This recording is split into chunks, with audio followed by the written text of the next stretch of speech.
Well, Salim, almost 4,000 cases of the Zika virus have been diagnosed in Brazil, and the World Health Organization says that vaccines are at least 18 months away. Andrea dos Santos left Brazil for Montreal 2 years ago. She hasn't seen her family since, and that's why she's excited to be going back in May for 2 weeks. Right now, the Zika virus hasn't stopped her from canceling her trip. Je n'ai pas peur du virus Zika parce que je n'ai pas enceinte. Je ne pense pas tomber enceinte aussi. Her husband, Rafael Rodriguez, is also Brazilian, and he'll be joining her on the trip. For him, the lack of information we have on this virus is quite concerning. We really don't know many things about this disease. It's something new. And we're not planning to have kids now, but we also don't know how long it could affect the body of my wife. So I'm not worried now, but I'm worried what can happen in the future. So it scares me a little bit, but we still go to Brazil, have things to do, have people to see. So I'm worried, in fact.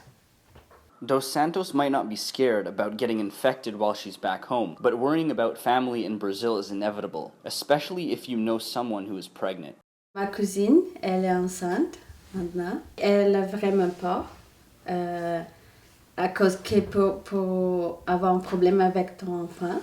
Il n'y a pas un vaccin, un médicament, donc le docteur dit qu'elle doit utiliser le anti-mosquite et y avoir la chance.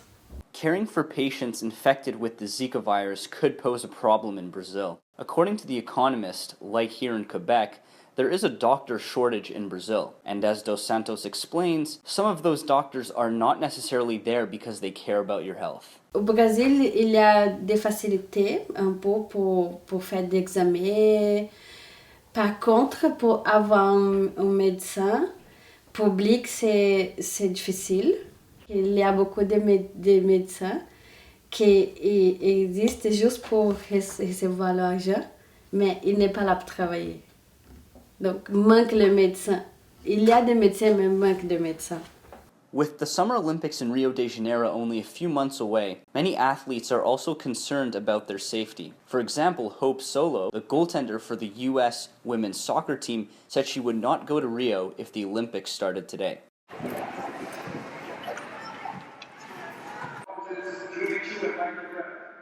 Julie Chu is a 4-time Olympian with the U.S. national hockey team. Like most people, she doesn't know much about the Zika virus just yet. Still, she knows the U.S. Olympic Committee is doing everything they can to inform themselves on the situation to ensure athlete safety.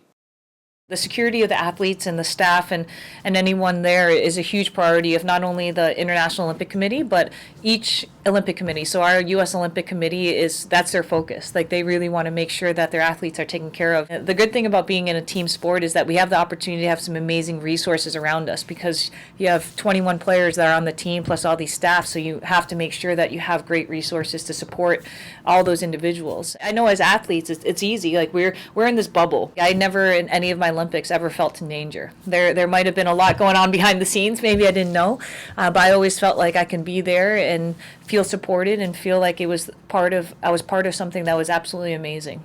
Allison Kelvin is the Scientific Projects Director for the Mars Discovery District's Immune Diagnostics and Research in Toronto. She, along with Toronto's University Health Network, developed a smartphone app for healthcare workers and patients. The purpose of the app is to help track the number of cases of the virus.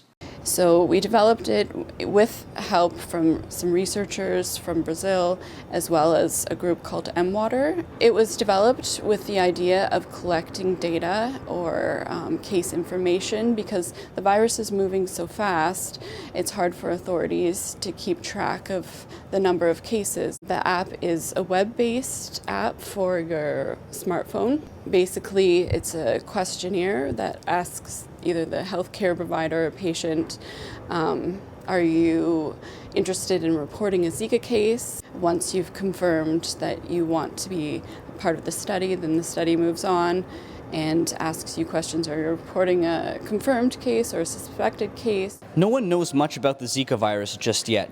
It's with this uncertainty that many people aren't sure how to react.